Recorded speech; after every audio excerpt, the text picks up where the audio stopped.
Ketika awal masuki bulan Ramadan, hati kami risau karena melihat ribuan karyawan PT Sritek yang di PHK, Pak. Langkah apa yang sudah dilakukan oleh Kementerian Perdagangan, Pak?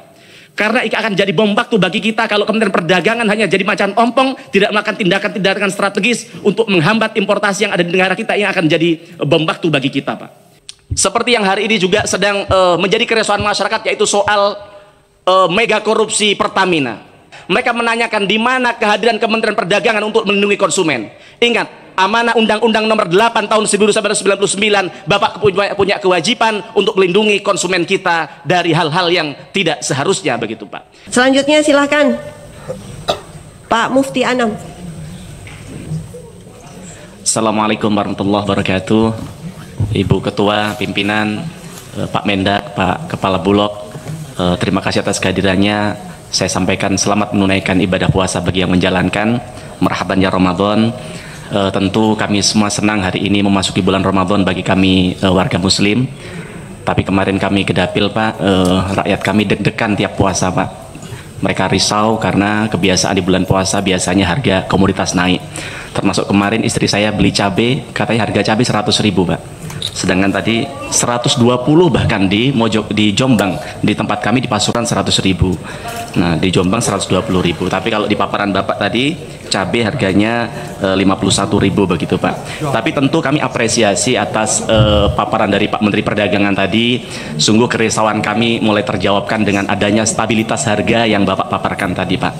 Cuman setelah kami amatin ternyata stabil, tapi stabil di atas harga eceran tertinggi. Contohnya, misalnya minyak kita, Pak.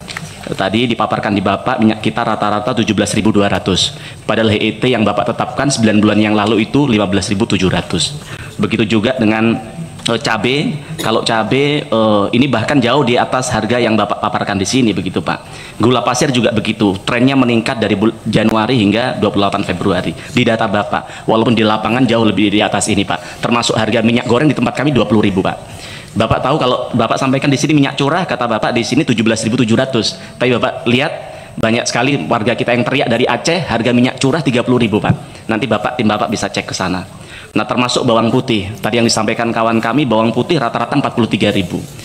Jadi dari pernyataan Pak Menteri tadi dengan santainya, rasanya Pak Menteri seperti menormalisasi harga yang tidak normal ini, Pak.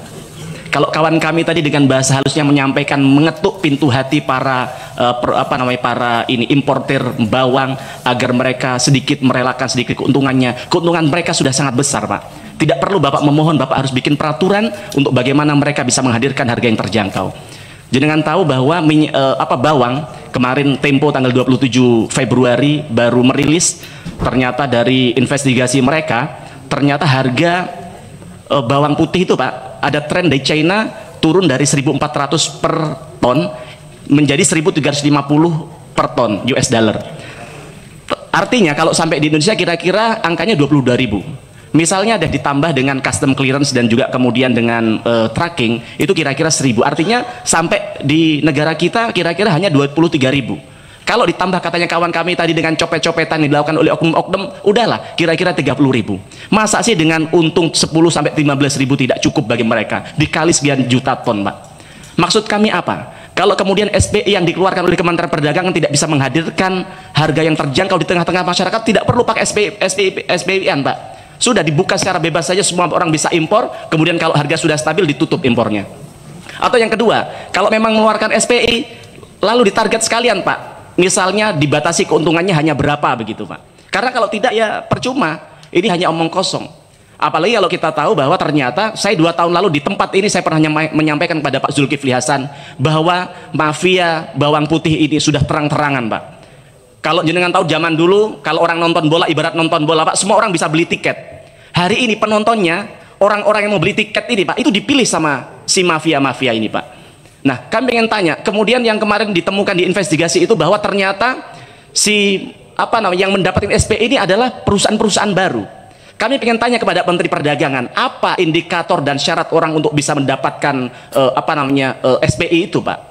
Kenapa yang sudah berpengalaman selama ini, yang banyak orang itu yang sudah berkecimpung di dunia ini malah tidak pernah mendapatkan SPI sama sekali di tahun-tahun ini, begitu, Pak. Nah, kemudian kembali lagi ke HET tadi, Pak. Melihat HET yang diterapkan pemerintah ternyata